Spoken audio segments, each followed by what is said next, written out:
In the quiet town of Ocilla, Georgia, a beloved teacher and former beauty queen vanished without a trace. For over a decade, her disappearance remained a haunting mystery. Then, a podcast reignited the investigation, leading to shocking confessions and a courtroom drama that captivated the nation. This is the chilling story of Tara Grinstead, a case of secrets, betrayal, and the relentless pursuit of justice.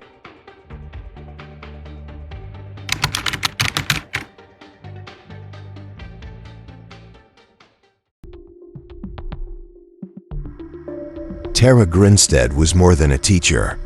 She was a mentor, a friend, a local celebrity, and a former beauty queen in the small town of Ocilla, Georgia. Almost everyone knew her name, and most had seen her crown.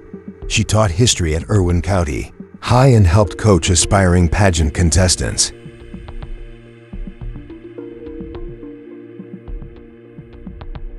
Confident, kind, and strikingly beautiful, Tara was the image of grace and Southern charm. But on October 22, 2005, something unimaginable happened. Tara vanished.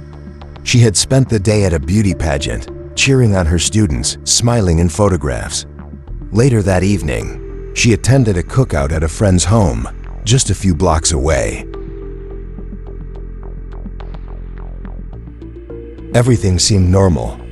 She laughed, mingled, and left around 11 p.m. Heading home alone. It was the last time anyone would ever see her alive. When Tara didn't show up for work on Monday, colleagues grew worried. This was not like her. Friends and police went to her home. The lights were off, the doors locked, but her car was in the driveway.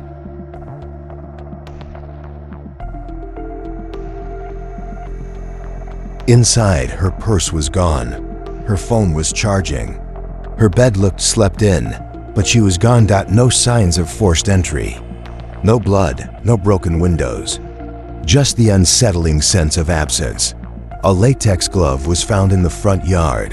Out of place and out of time. The glove contained male DNA, but there was no match, no suspect, no answers.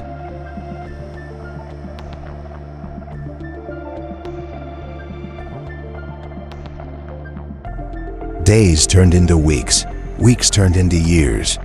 Tara's face was on billboards, TV, and America's Most Wanted. The town held vigils. Her family pleaded for help. But the case remained ice cold. Theories swirled like small-town gossip affairs, jealous exes, secret lives. But the evidence led nowhere. The latex glove was the only real clue, and it was silent. Investigators followed hundreds of leads, but every road seemed to dead end. Tara's house remained eerily unchanged, like a frozen moment in time, waiting for her to return. And for over a decade, the town of Ocilla lived with an open wound, a missing woman, a vanished life, until one day, years later, someone finally talked, and everything changed.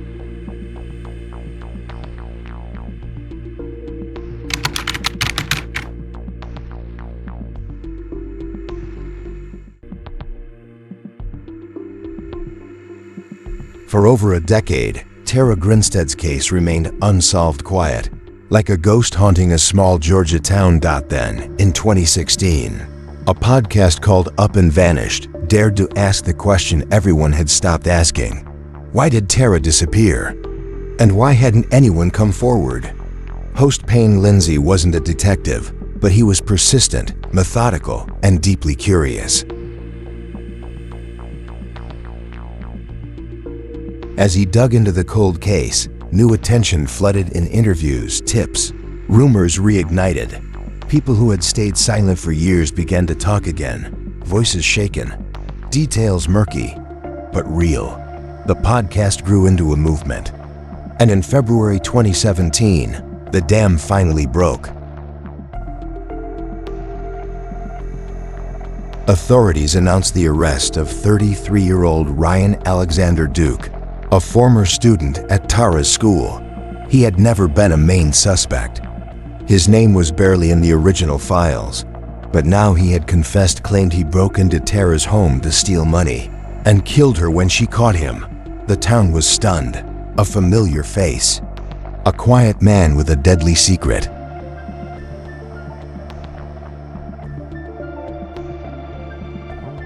But he hadn't acted alone. According to him, another man helped hide the crime.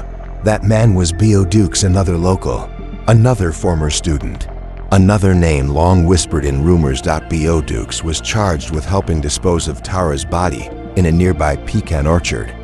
They claimed to have burned her remains for days, until there was nothing left.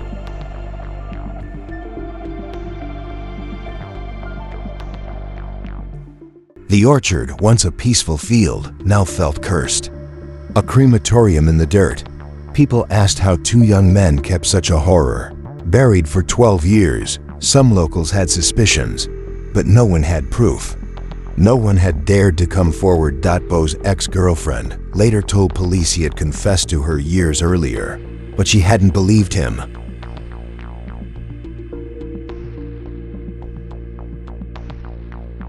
Now it was all unraveling secrets, lies, the weight of a decade-long silence. Ryan Duke's confession was supposed to be closure, but instead, it sparked more questions. Why now? Why confess after all these years? And were they telling the whole truth? For Tara's family, hope returned, but so did pain. The details were horrific. The betrayal even worse. The case had finally cracked open, but the truth was darker than anyone imagined.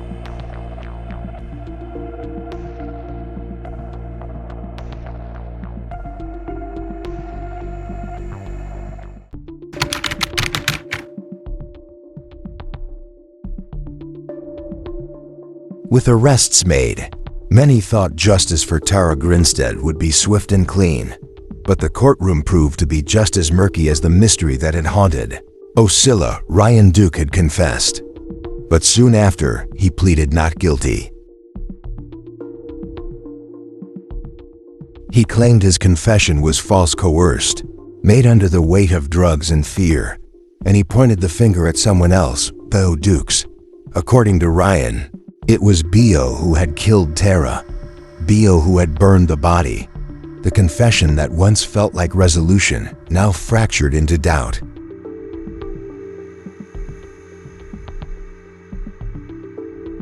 B.O. Dukes, meanwhile, admitted to helping destroy Tara's remains, but denied being the killer. 2 men, 1 murder. And the truth buried beneath years of silence and shifting stories. In 2019, B.O. Dukes stood trial not for murder, but for covering it up. He was found guilty on all counts: concealing a death, evidence tampering, and lying to police. He was sentenced to 25 years in prison, but he never wavered from blaming Ryan for the killing. Then in 2022, Ryan Duke's own trial finally began nearly 17 years after Tara vanished. Tara's family sat in the courtroom, bracing for justice or disappointment, or both. Ryan took the stand. His voice cracked as he denied killing her.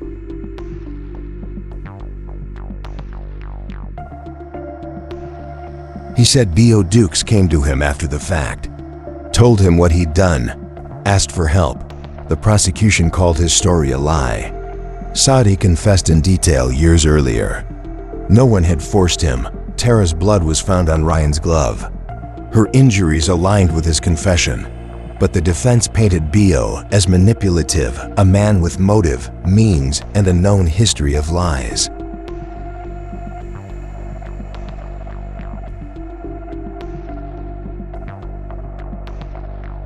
The jury watched, listened, weighed every painful detail of a case that had spanned almost 2 decades. Then came the verdict. Ryan Duke was found not guilty of murder, but he was found guilty of concealing a death, a contradiction that shocked many. Tara's family sat in disbelief. Her sister wept. Her father left the courtroom without a word.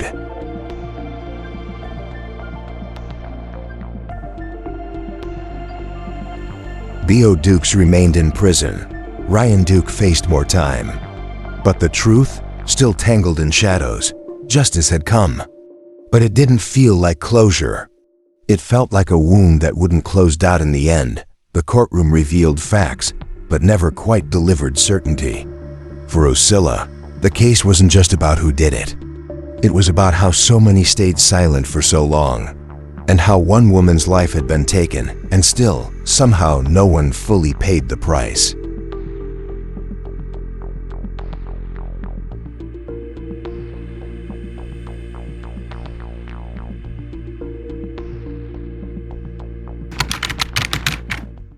Tara Grinstead's name once graced pageant stages, school classrooms, and community parades. After her disappearance, it became something else, a symbol of unresolved grief. For nearly 2 decades, her photo etched in frames and on flyers, frozen in time, students remembered her as a mentor, a woman who made history feel alive and personal. Colleagues described her as gentle but strong, soft-spoken, yet fiercely dedicated. Her absence left a crater not just in the town, but in the hearts of those who knew her. The town of Ocilla moved on, but it never really healed. How could it? A woman had vanished in their midst, and her killers had lived among them for years. People began questioning everything. Who knew what? Who stayed silent? The orchard where her body was allegedly burned became a grim reminder of cruelty. There was no grave to visit, no closure in the traditional sense. Just ashes and unanswered prayers. Tara's father, Billy Grinstead, passed away before either man stood trial. He died not knowing what really happened to his daughter or who to blame. Her sister, Anita, became the family's voice.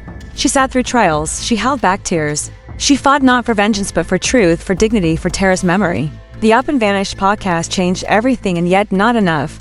It reignited the case, exposed secrets, but it couldn't guarantee justice. Still, it proved the power of persistence, of asking hard questions, of refusing to forget. In schools across Georgia, teachers tell Tara's story not just as a tragedy, but as a lesson. A reminder that evil can wear familiar faces, that silence protects monsters. Tara's story lives in podcasts, documentaries, and headlines. But more importantly, in hearts, the town still holds vigils. Candles flicker each October, her name whispered in prayer. Some say justice was served, others say it slipped through cracks. But everyone agrees Tara mattered, and her life deserves so much more than what she got. Her legacy isn't tea in the courtroom drama, or shifting confessions it is in the light she gave, and in the silence she left behind. A town still listens, hoping for one last truth.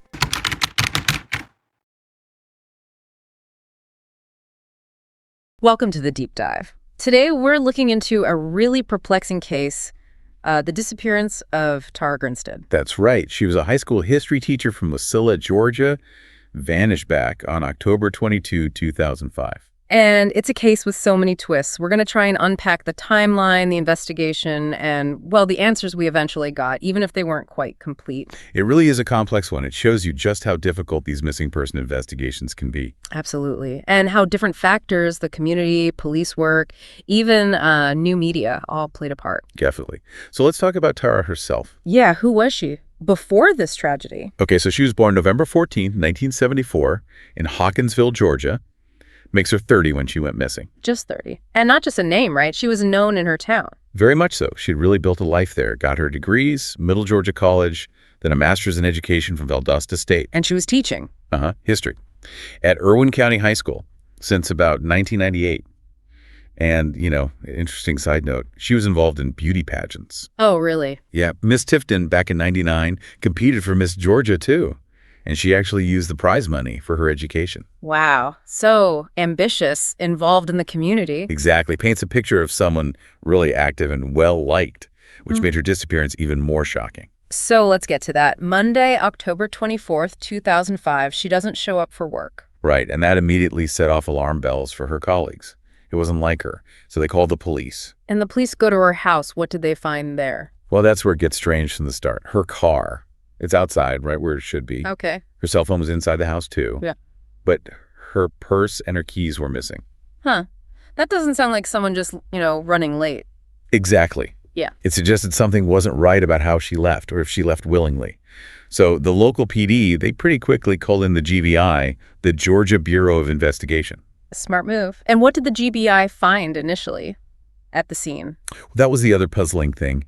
No obvious signs of forced entry. No signs of a struggle inside the house. It's like she just vanished. Pretty much. And you can imagine the impact in a small town like Ocilla. The high school principal at the time, Bobby Connor, he really captured it. What did he say? He said something like, this is the kind of thing you read about happening elsewhere, not here. He talked about Tara having this tremendous magnetic personality, how much the kids loved her. Yeah, that sense of disbelief must have been overwhelming. No clues, no struggle, just gone. It amplified the fear, definitely. And for years, that's kind of how it stayed. Very few solid leads. But the case did get national attention again, didn't it, in 2008? It did. 48 Hours Mystery ran a piece on it. And interestingly, they drew a comparison to another missing person case, Jennifer Kess in Florida, who disappeared just a few months after Tara. Does linking cases like that ever help? Sometimes. It can highlight potential patterns, maybe jog someone's memory, or just kind of public aware that these cases are still unsolved. It broadens the net, in a way. And that 48 Hours report also mentioned a key piece of evidence, right? The glove. Ah, yes. The latex glove found in her yard. That felt like a huge potential break early on. Why potential? What was the issue? Well, they found male DNA on it, which is significant, obviously. Right. But here's the thing. They tested it against, well, dozens of men connected to Tara or the investigation in some way. Right. No match. So they had the DNA, but no one to link it to. Exactly. They put the profile into the Georgia State database, the National CODIS database. Still nothing. It was forensic evidence, but it didn't point to a suspect. Not yet, anyway. Frustrating. Extremely. And then things took a really bizarre and, frankly, awful turn in 2009. Oh, you mean the Catch Me Killer hoax? Yeah, that was disturbing. Tell us about that. Well, these videos popped up online, some guy claiming to be a serial killer. And he actually claimed Tara was one of his victims. Oh, my God. For the family. Unimaginable. Just cruel. Thankfully, investigators figured out it was a hoax pretty quickly. A guy named Andrew Haley made the videos. He wasn't involved. So another dead end and a painful one. Yes. But it's important, I think, to note that even with these setbacks, the GBI never shelved the case. They kept working it. Absolutely. In 2011, the lead investigator said publicly it had never gone cold, that they were still getting leads, like, weekly. That's dedication after 6 years. It shows that persistence, that hope that something will eventually break. Which brings us to 2016, and this is where things shift, partly because of a podcast. Yeah, up and vanished. It's a really interesting example of how true crime media can sometimes, stir things up. How so? What did it do? Well, the podcast ran from 2016 into 2017, and it just put Tara's case right back in the spotlight. Huge audience, fresh eyes looking at old details. Yeah. It generated a lot of renewed public interest. And it's often credited with shaking loose new information, right? Widely credited, yeah. Sometimes just getting people talking again, putting the timeline back together publicly can spark a memory or encourage someone to come forward. I mean, did it work? Did something happen? It seems it did. Because in February 2017, the GBI made a huge announcement. What was? They'd received a tip, and based on that tip, they arrested a man named Ryan Alexander Duke and charged him with Tara Grinstead's murder. Wow. After all that time, who was he? What was his connection? He was actually a former student from Irwin County High School, graduated about 3 years before Tara disappeared. A former student. And what did the police say happened based on the arrest warrant? The warrants laid out a scenario. Yeah. They alleged Duke was burglarizing Tara's house that night. Okay. She reportedly caught him in the act, and the warrant stated he strangled her and then removed her body from the house. Just chillin'. A burglary gone horribly wrong. That's what the initial charges suggested, yes. But the story wasn't over. No. No, because just a month later, March 2017, there was a second arrest. Who was that? A man named Bo Dukes. He was actually a former classmate of Ryan Dukes. No relation despite the name. And what was he charged with? Not the murder itself. No, his charges were different. Attempting to conceal a death, hindering apprehension, basically helping Ryan avoid capture, and tampering with evidence. The accusation was he helped cover it up after the fact. So the theory was Ryan Duke killed her, and Bo Dukes helped him dispose of the body or hide evidence. That seemed to be the direction the investigation was heading, based on those initial charges. And there was another sort of sad twist. What was that? Tara's own sister mentioned knowing Bo Duke's family for years, never suspecting any connection at all. God, that must have been another blow. Finding out someone you know or whose family you know might be involved. Yeah, it just shows how these things ripple through a community in unexpected ways. So 2 arrests, Ryan Duke for the murder, Bo Dukes for the cover-up. What happened next legally? It sounds like it got complicated. It did. Fast forward to August 2017. Bo Dukes, the second guy arrested, he faced more charges from a grand jury. More charges, on top of the concealment and hindering. Yep. 2 counts of making false statements, another count of hindering apprehension, and another count of concealing the death. These seem specifically tied to things he'd apparently told a GBI official back in 2016, before the arrests. So the investigators believed he hadn't been truthful earlier. That's what those charges imply, yeah. That they were building a case that he actively tried to mislead them. And there was some legal drama around the case, too, wasn't there? Something about a gag order? There was. The judge in Irwin County, Melanie Cross, issued a gag order. The idea was to limit public statements to protect Ryan Duke's right to a fair trial, given all the publicity. Makes sense, but media outlets probably weren't happy. No. 2 local stations, WMAZ and WXIA, they challenged it. They argued for transparency, and it went up to the Georgia Supreme Court. And what did the Supreme Court decide? They actually tossed out the gag order back in March 2018. They sided with the need for openness in the legal process, especially in such a high-profile case. Oh, so the legal wheels are turning. When did Bo Dukes, the alleged helper, go to trial? His trial was in March 2019, and it moved pretty fast. What was the outcome? He was found guilty. Guilty for his role in that cover-up, concealing the death, hindering, tampering. And the sentence? Pretty stiff. Just a few days after the verdict, March 22nd, 2019, he was sentenced to 25 years in prison. 25 years? That's significant time for the cover-up. It is. It sent a message about the seriousness of those actions. But of course, everyone was then waiting for Ryan Duke's trial, the one for the murder charge itself. When was that supposed to happen? It was initially set for April 2019, like right after Bo Duke's trial. But it got delayed. Why the delay? The Georgia Supreme Court granted a delay. Ryan Duke's defense team had raised issues about needing funds for expert witnesses for his defense, so the trial got pushed back quite a bit. Okay, so when did Ryan Duke finally stand trial? It eventually started on May 9th, 2022, years after the arrest. And what was his defense? Did he maintain his innocence? He pleaded not guilty to the murder, yes. But the trial took a dramatic turn. How so? Ryan Duke's defense actually pointed the finger at Bo Dukes. They claimed Bo was the one who actually killed Tara. Whoa. So he admitted being involved in the disposal, but not the killing itself? Essentially, yes. Yeah. Blaming his former classmate. It made for a very intense trial, as you can imagine. I bet. So the jury hears all this. What did they decide? The verdict came back on May 20th, 2022. And it was complex. Complex how? They found Ryan Duke not guilty of murder. Also not guilty of aggravated assault and burglary. Not guilty of murder after all that. Correct. But they did find him guilty of one charge, concealing a death. The same thing Bo Dukes was involved in. So acquitted of the killing, but guilty of the cover-up. Exactly. What was his sentence then for concealing the death? 3 days after the verdict, he got the maximum possible sentence for that specific charge. 10 years in prison. 10 years, compared to Bo Duke's 25 years. Right. Different charges led to different outcomes, even though both were ultimately convicted only in relation to the concealment. So after almost 17 years, that's where it ended legally. Legally, yes.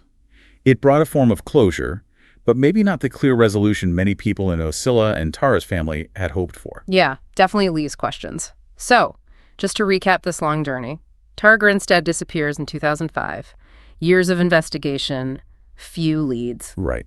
Then the Up and Vanish podcast brings renewed attention. Leading to the arrests in 2017, Ryan Duke and Bo Dukes. Bo Dukes gets convicted for the cover-up, sentenced to 25 years. Ryan Duke's trial follows. He's acquitted of murder, but found guilty of concealing the death. Gets 10 years. That's the trajectory. It really highlights, I think, the sheer persistence needed from law enforcement.